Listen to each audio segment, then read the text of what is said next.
இந்த டம்ளரில் 2 டம்ளர் அளவுக்கு பச்சரிசி எடுத்து நான் 1 மணி நேரம் வந்து ஊற வச்சு வச்சுருக்கேங்க. அந்த அரிசியை வந்து நல்லா கழுவிட்டு இப்போ எடுத்துகிட்டு வந்திருக்கேன்.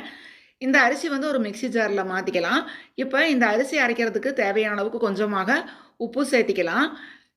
இப்போ நம்ம தேங்காய் தோசை தான் ஊற்ற போகிறோம். இப்போ இதுக்கு வந்துட்டு பச்சரிசி எந்த டம்ளரில் நம்ம அளந்து எடுத்தோமோ அந்த டம்ளரில் பாதி அளவுக்கு தேங்காய் துருவல் கணக்குங்க. இப்போ நான் 2 டம்ளர் அளவுக்கு பச்சரிசி எடுத்திருக்கேன். 1 டம்ளர் அளவுக்கு தேங்காய் துருவல் எடுத்துக்கணும். அந்த மாதிரி கணக்கு வச்சுக்கோங்க. இப்போ அந்த அளவுக்கு தேங்காய் துருவல் எடுத்து நான் இந்த பச்சரிசி கூடயே மிக்ஸி ஜாரில் சேர்த்திருக்கேன். இது வந்து கொஞ்சமாக தண்ணி ஊற்றி நைஸாக அரைச்சி எடுத்துக்கலாம். ரொம்ப நைஸாக அரைச்சி எடுக்கணும். இப்போ ஒரு பாத்திரத்தில் வந்து இந்த மாவு வந்து எடுத்து வச்சுருக்கோம் பாருங்கள். நல்லா தண்ணி ஊற்றி கலக்கிக்கோங்க. ரவா தோசைக்கெல்லாம் நம்ம வந்து கரைப்போம் இல்லைங்களா? அந்த மாதிரி நல்லா தண்ணி மாதிரி இருக்கணும் மாவு. அப்போ தான் நம்ம வந்து இந்த தோசை வந்து அப்படியே சுற்றி வர விசிறி ஊற்றி செய்கிறப்ப கரெக்டாக இருக்கும். இப்போ நம்ம ரவா தோசை ஊற்றுற அதே ஸ்டைலில் தான் இதுவும். தோசைக்கல் அடுப்பில் வச்சு சூடான உடனேவே மிதமான சூடில் வச்சுக்கோங்க. இப்போ இந்த பச்சரிசி மாவு வந்து நான் அரைச்சி வச்சுருக்கேன் இல்லைங்களா, தேங்காய் தோசை மாவு. அது பாருங்கள், நம்ம ரவா தோசை மாதிரியே இப்படி விசிறி ஊற்றுறேன்.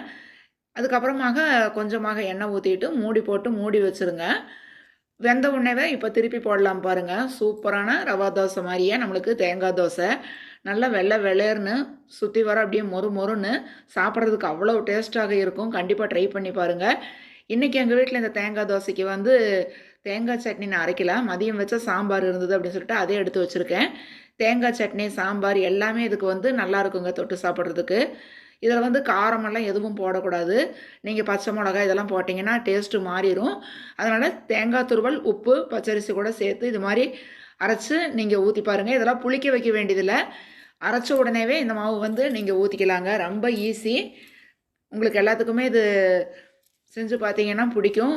குழந்தைய கூட விரும்பி சாப்பிடுவாங்க. ஏன்னா வந்து தேங்காய் அப்படிங்கிறது குழந்தைகளுக்கெல்லாம் ரொம்ப நல்லது. அதனால் சின்ன குழந்தைகள்லாம் விரும்பி சாப்பிடுவாங்க. இதே மாதிரி நெக்ஸ்ட் வீடியோவில் உங்களை மீட் பண்ணுறேன். வாழ்க வையகம், வாழ்க வளமுடன்.